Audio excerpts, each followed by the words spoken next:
আসসালামু আলাইকুম। এইটিন বাংলা সংবাদে আপনাদের সবাইকে স্বাগত জানাচ্ছি। আমি ফিরোজ তোহা। শুরুতেই বিআরবি কেবলস সংবাদ শিরোনাম।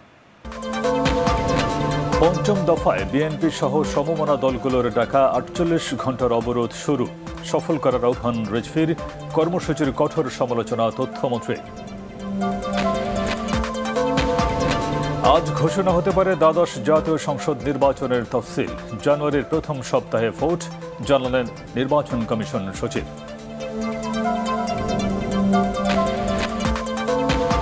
দীর্ঘ সময় সরকারে থাকায় পরিকল্পনা অনুযায়ী দেশের উন্নয়ন হয়েছে বললেন প্রধানমন্ত্রী। ১৫৭টি প্রকল্পের উদ্বোধন ও ভিত্তিপ্রস্তর স্থাপন।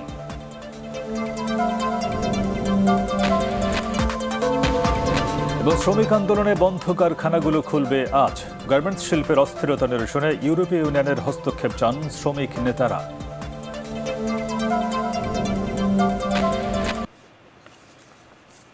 শুনছিলেন বিআরবি কেবলস সংবাদ শিরোনাম। এবারে পুরো খবর। সারা দেশে আবারও টানা ৪৮ ঘণ্টার অবরোধ সফল করার আহ্বান জানিয়েছেন বিএনপির সিনিয়র যুগ্ম মহাসচিব রুহুল কবির রিজভী। অনলাইন ব্রিফিংয়ে তিনি এই আহ্বান জানান। তার দাবি, যে কোনো মুহূর্তে আওয়ামী লীগ সরকারের দুঃশাসন থেমে যেতে পারে। তফসিল ঘোষণার নাটক বন্ধ করার হুঁশিয়ারি দিয়ে ক্ষমতাসীনদের পদত্যাগ করে নিরপেক্ষ সরকারের হাতে ক্ষমতা ছাড়ার আহ্বান জানিয়েছেন বিএনপির এই মুখপাত্র। দাবি উপেক্ষা করে একতরফা নির্বাচন করার জন্য উন্মত্ত উদ্ভ্রান্ত হয়ে গেছে সরকার। শেখ হাসিনা তার আজ্ঞাবহ নির্বাচন কমিশনকে দিয়ে অবৈধভাবে তফসিল দেওয়ার পায়তারা শুরু করেছে। আমরা কঠোর ভাষায় হুঁশিয়ার করে দিতে চাই, এই তফসিল নাটক বন্ধ করুন, আগে পদত্যাগ করুন, কেয়ারটেকার সরকারের অধীনে ক্ষমতা দিন, এই দলদাস আওয়ামী নির্বাচন কমিশন বাতিল করুন।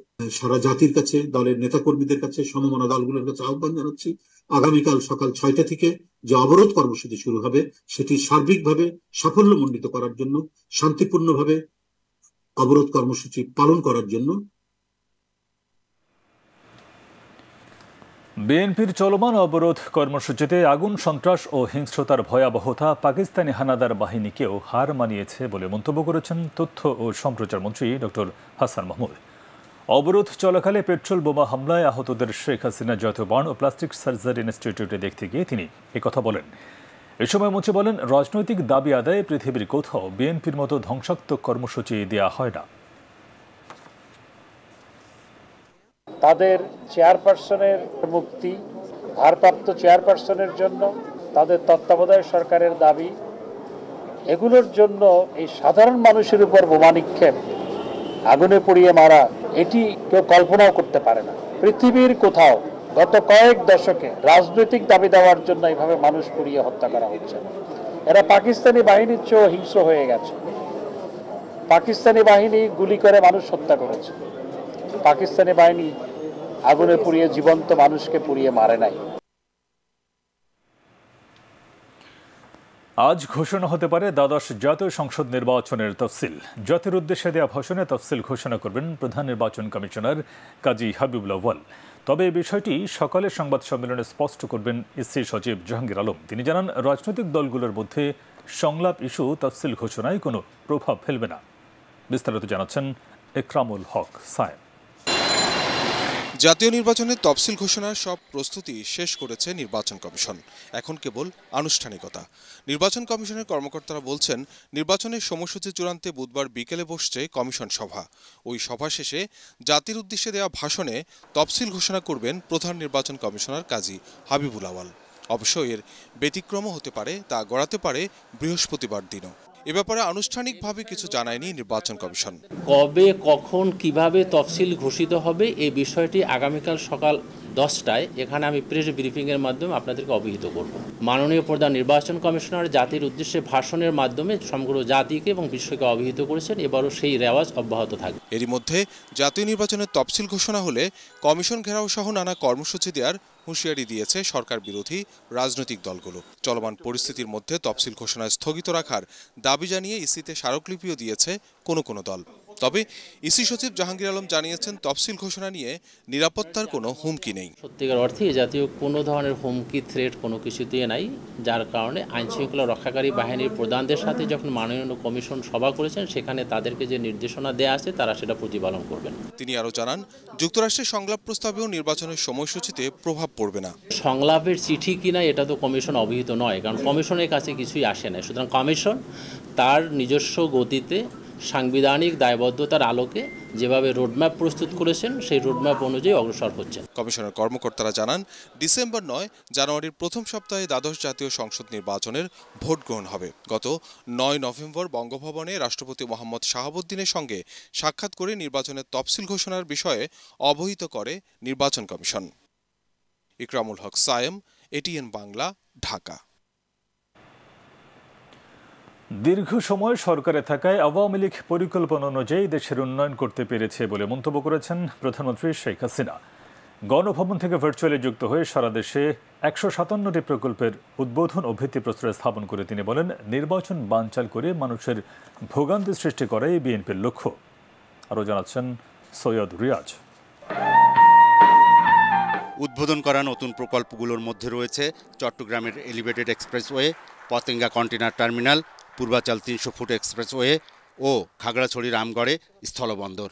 ২৪টি মন্ত্রণালয়ের আওতাধীন এসব প্রকল্পের ভার্চুয়ালি উদ্বোধন অনুষ্ঠানে প্রধানমন্ত্রী বলেন, ১৯৭৫ সালে সপরিবারে বঙ্গবন্ধুকে হত্যার পর সদ্য স্বাধীন বাংলাদেশ মুখ থুবড়ে পড়ে। ৮০ সালে দেশে ফিরে মৃত্যু ঝুঁকি নিয়েও অমসৃণ পথে চলতে চলতে মানুষের ভাগ্য উন্নয়নের কাজ থেকে কখনো পিছপা হননি বলেও জানান শেখ হাসিনা। আমার চলার পথ কখনো মসৃণ ছিল না, বারবার আমার উপর আঘাত এসেছে। আমি নিজের চোখে দেখেছি আমার উপর গুলি, বোমা, গ্রেনেড হামলা, নানা রকম চক্রান্ত, মিথ্যা অপবাদ, মিথ্যা অপপ্রচার। আমি ওগুলি কখনো ওদিকে লক্ষ্যই করিনি। আমার লক্ষ্য ছিল স্থির, যে বাংলাদেশের প্রত্যেকটা মানুষের ভাগ্য পরিবর্তন করব এবং যে স্বপ্ন নিয়ে আমার বাবা দেশ স্বাধীন করেছেন সেটা পূরণ করব। ২০০১ সালে বিদেশিদের কাছে গ্যাস বিক্রির চুক্তি না করায় আওয়ামী লীগ বেশি ভোট পেয়েও ক্ষমতায় আসতে পারেনি জানিয়ে প্রধানমন্ত্রী বলেন, ওই সময় বিএনপি জামাত ক্ষমতায় এসে শুরু করে দুঃশাসন, অত্যাচার ও সন্ত্রাস। অনেকে নির্বাচন আসতে চায় না, কারণ আপনারাই বলেন ৩০টা ভোট সিট যারা পেয়েছিল তাদের তো নির্বাচনে আসার আকাঙ্ক্ষাই থাকবে না। নির্বাচন বানচাল করে একটা অস্বাভাবিক পরিস্থিতি সৃষ্টি করে আবার বাংলাদেশের মানুষকে ভোগান্তির দেওয়া, এটাই তাদের চেষ্টা। আবার এই অবরোধ আর অগ্নিসন্ত্রাস, জ্বালাও পোড়াও, আগুন দেওয়া, বাসে আগুন, গাড়িতে আগুন দিয়ে মানুষের জীবনযাত্রা যেমন ব্যাহত করা হচ্ছে। স্কুল কলেজের ছেলেমেয়েরা যেখানে ফাইনাল পরীক্ষা দেবে, পরীক্ষা দিতে পারছে না, তাদের লেখাপড়া নষ্ট করছে। আমি এটুকু বলবো যে ওদের সুমতি হোক, এই ধ্বংসযজ্ঞ তারা বন্ধ করুক, অগ্নিসন্ত্রাস বন্ধ করুক, এবং দেশবাসীও বলবো যে এই অগ্নিসন্ত্রাস আপনাদেরও প্রতিরোধ করতে হবে। গণতান্ত্রিক পন্থায় ২০০৮-এ দ্বিতীয়বারের মতো ক্ষমতায় এসে আওয়ামী লীগ দেশকে উন্নয়ন ও অগ্রযাত্রার পথে নিয়ে যায়। প্রধানমন্ত্রী বলেন, বাংলাদেশ এখন আর অন্যের কাছে হাত পাতার দেশ নয়। আমরা এখন একটা মর্যাদাশীল দেশ, উন্নয়নের রোল মডেল। বাংলাদেশের সেই মর্যাদাটা আমরা আবার ফিরিয়ে আনতে পেরেছি। এই দেশটাকে আমাদের এগিয়ে নিয়ে যেতে হবে। এখন আমাদের লক্ষ্য হচ্ছে, আমরা প্রেক্ষিত পরিকল্পনা করেছি, সেটা হলো 2041 সালের বাংলাদেশ, যেটা হবে স্মার্ট বাংলাদেশ। আগামী জাতীয় সংসদ নির্বাচনে জনসমর্থন নিয়ে আওয়ামী লীগ আবারও ক্ষমতায় এলে দেশের উন্নয়ন আরও গতিশীল হবে বলেও জানান প্রধানমন্ত্রী। অনেকগুলি প্রোগ্রাম। সৈয়দ রিয়াজ, এটিএন বাংলা, ঢাকা। বিশ্বমানের চলচ্চিত্র তৈরি করতে নির্মাতাদের প্রতি আহ্বান জানিয়েছেন প্রধানমন্ত্রী শেখ হাসিনা। জাতীয় চলচ্চিত্র পুরস্কার বিতরণ অনুষ্ঠানে তিনি বলেন, সিনেমায় যেন অশ্লীলতা না থাকে সেদিকে বিশেষ নজর দিতে হবে। আপেল মাহমুদের রিপোর্ট।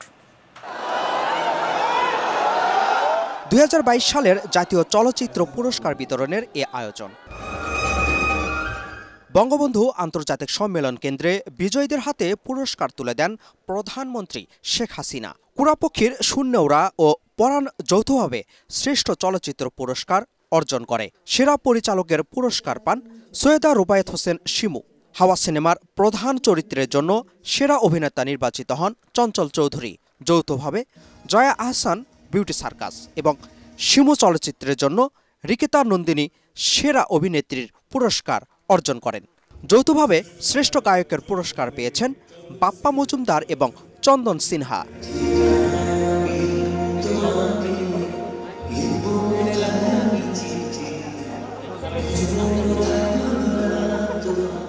চলচ্চিত্রে অসামান্য অবদানের জন্য আজীবন সম্মাননায় ভূষিত হন কামরুল আলম খান খসরু এবং রওশনারা রোজিনা। প্রধানমন্ত্রী বলেন, শিল্পীরা যেন ভালো পরিবেশে কাজ করতে পারে তা নিশ্চিত করতে উদ্যোগ নিয়েছে সরকার। আমার একটাই দুঃখ যে আমি হলে যেহেতু সিনেমা দেখার সৌভাগ্য হয় না, তবে আমি যখন বিমানে চড়ি তখন কিন্তু আমি বাংলাদেশের সিনেমা দেখি। সাউথ আফ্রিকা যাওয়ার সময় পরপর 2টা সিনেমা দেখলাম একই দিনে। 17 কোটি মানুষের বোঝা তো আমার কাঁধে, তাদের জন্য কাজ করে আর ওই ফাইল দেখতে দেখতে আর ওই রিপোর্ট পড়তে পড়তেই সময় চলে যায়। এত পড়া যে পড়তে হবে এই বৃদ্ধ বয়সে এসে, এটা কখনো ভাবি নাই।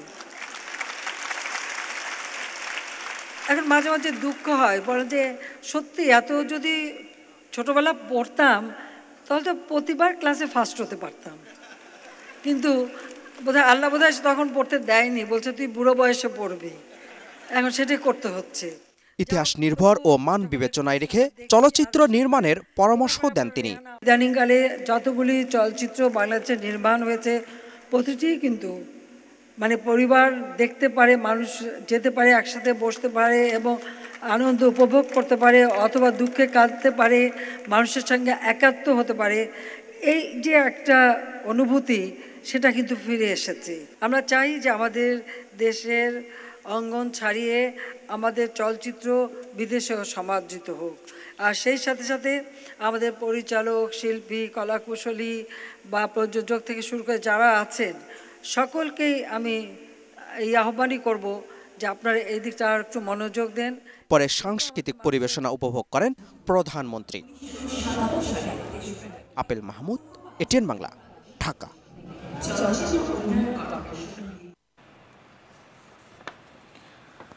শ্রমিক আন্দোলনে বন্ধ হয়ে যাওয়া পোশাক কারখানা চালু হচ্ছে আজ। তৈরি পোশাক শিল্প মালিকদের সংগঠন বিজেএমইএ এক বিজ্ঞপ্তিতে এই তথ্য জানিয়েছে। এতে বলা হয়, শ্রম আইনের 13(1) ধারায় এতদিন কিছু কারখানা বন্ধ ছিল। সকাল থেকে যেসব শ্রমিক কারখানা আসবে তাদের সবাইকে কাজের সুযোগ দেওয়া হবে। ন্যূনতম বেতনের দাবিতে 25টি কারখানা ভাঙচুর করায় তখন 130টি কারখানা বন্ধ ঘোষণা করেন মালিকরা।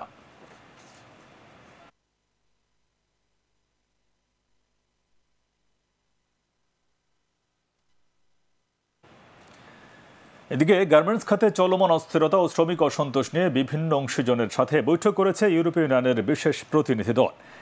রাজধানীর গুলশানে ইইউ কার্যালয়ে বৈঠকে বেতন বাড়ানোর দাবিতে শ্রমিক আন্দোলন এবং আইন শৃঙ্খলা রক্ষাকারী বাহিনীর ভূমিকায় উদ্বেগ জানান সুশীল সমাজের প্রতিনিধিরা। এছাড়া বৈঠকে চলমান অস্থিরতা নিরসনে ইইউর হস্তক্ষেপ চান শ্রমিক নেতারা। ইমদাদুল্লাহ বাবু রিপোর্ট।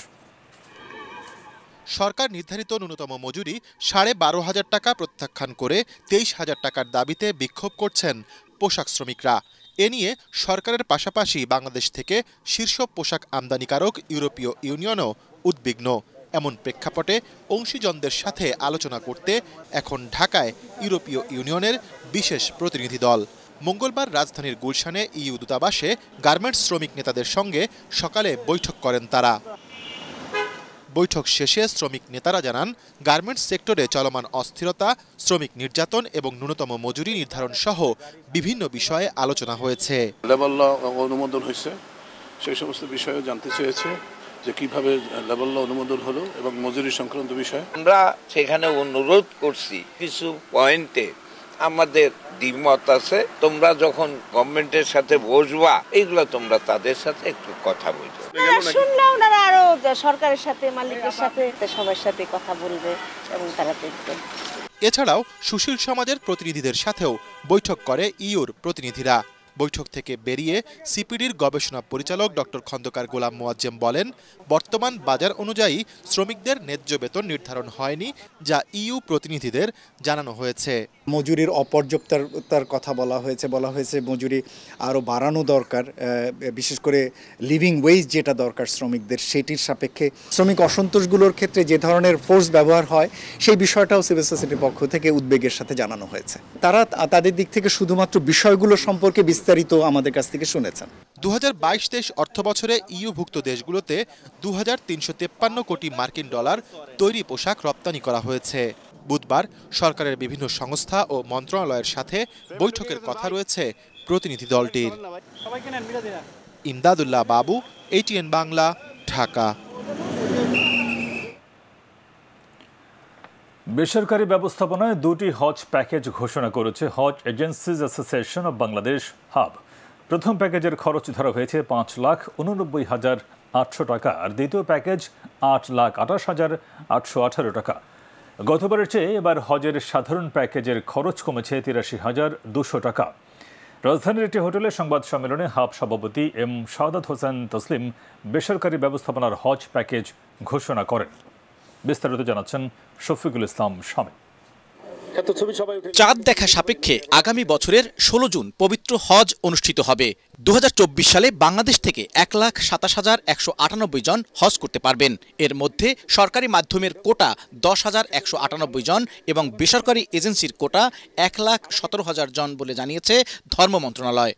গত বছরের থেকে হজ প্যাকেজের খরচ কমানোর পাশাপাশি সংবাদ সম্মেলনের মাধ্যমে হাব সভাপতি বেসরকারি হজ ব্যবস্থাপনার সার্বিক দিক তুলে ধরেন। সাধারণ প্যাকেজের প্রাইস ধরা হয়েছে 5,89,800 টাকা, যা গত বছরের আমাদের সর্বনিম্ন প্যাকেজ থেকে 83,200 টাকা কম হয়েছে। দ্বিতীয় প্যাকেজটি 6,99,300 টাকা, যেটি সরকারি বিশেষ প্যাকেজ থেকে 2,36,000 টাকা কম। সংবাদ সম্মেলনে জানানো হয়, এবার হজ যাত্রীদের বিমান ভাড়া কমানো হয়েছে 3,000 টাকা। তবে ভাড়া আরও কমানোর পাশাপাশি ডেডিকেটেড হজ ফ্লাইটের মাধ্যমে হজযাত্রী পরিবহনের দাবি জানানো হয় সংগঠনটির পক্ষ থেকে। হজ যাত্রীদের প্রথমে 2,05,000 টাকা দিয়ে নিবন্ধন করতে হবে। শিডিউল ফ্লাইটে হজ যাত্রী পরিবহন করেন, তাহলে শিডিউল ফ্লাইটের ভাড়া তো আপনার কম, অল্প ভাড়ায় একই ফ্লাইটে একই গন্তব্যে আপনি সাধারণ হজ যাত্রীদেরকে নিয়ে যাবেন অর্ধেক মূল্যে, আর সাধারণ যাত্রীদেরকে আর হজ যাত্রীদেরকে নেবেন ডাবল ফেয়ারে। এটা কিন্তু অনৈতিক এবং অন্যায়। বেসরকারি হজ যাত্রীগণ নিবন্ধিত হতে পারবেন সর্বনিম্ন 2,05,000 টাকা জমা দিয়ে। প্যাকেজের অবশিষ্ট অংশ 15 ফেব্রুয়ারি 24 এর মধ্যেই পরিশোধ করতে হবে। চলতি বছর বেসরকারিভাবে এজেন্সির মাধ্যমে হজ পালনে সর্বনিম্ন খরচ ধরা হয়েছিল 6,72,618 টাকা। শফিকুল ইসলাম শামীম, ATN বাংলা, ঢাকা। বিশ্বকাপ ক্রিকেটের খবর।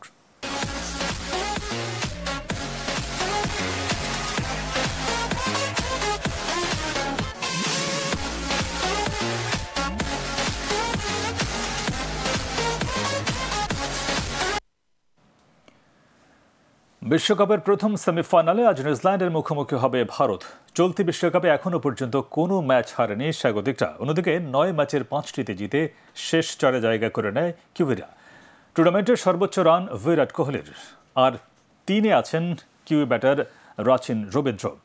মুম্বাইয়ের ওয়াংখেড়ে স্টেডিয়ামে বেলা 2:30টায় শুরু হবে এই খেলাটি। SM আশরাফের report.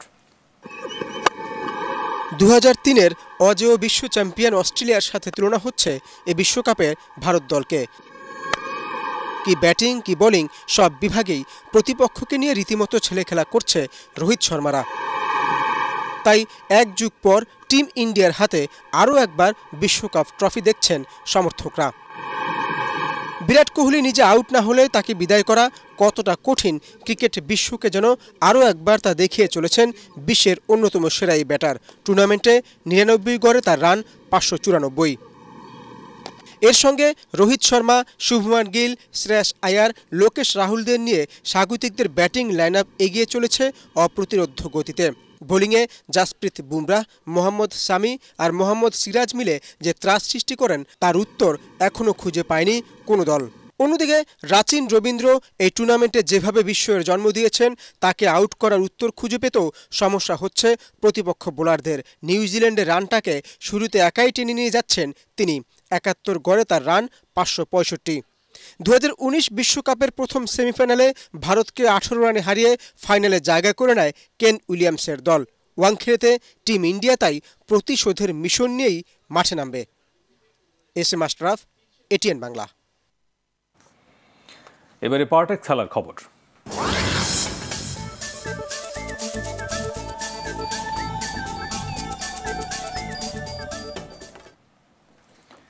নিগার সুলতানা জ্যোতিকে অধিনায়ক করে দক্ষিণ আফ্রিকার বিপক্ষে ওয়ানডে ও টি-20 সিরিজে বাংলাদেশ নারী দল ঘোষণা করেছে বিসিবি।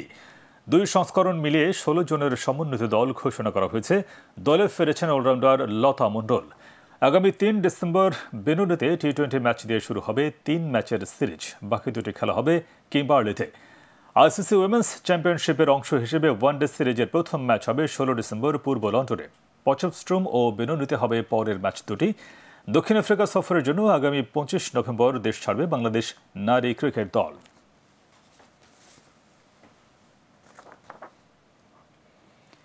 শেষ করার আগে বিআরবি কেবলস সংবাদ শিরোনাম আরেকবার।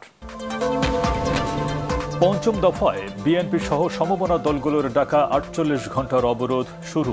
সফল করার আহ্বান রিজভির। কর্মসূচির কঠোর সমালোচনা তথ্যমন্ত্রীর। আজ ঘোষণা হতে পারে দ্বাদশ জাতীয় সংসদ নির্বাচনের তফসিল। জানুয়ারির প্রথম সপ্তাহে ভোট, জানালেন নির্বাচন কমিশন সচিব।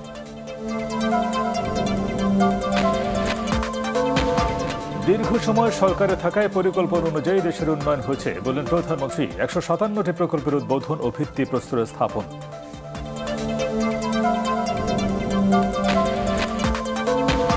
শ্রমিক আন্দোলনে বন্ধ কারখানাগুলো খুলবে আজ। গার্মেন্টস শিল্পের অস্থিরতা নিরসনে ইউরোপীয় ইউনিয়নের হস্তক্ষেপ চান শ্রমিক নেতারা।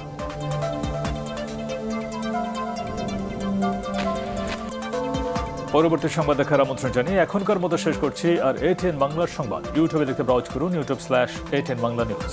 ধন্যবাদ সবাইকে।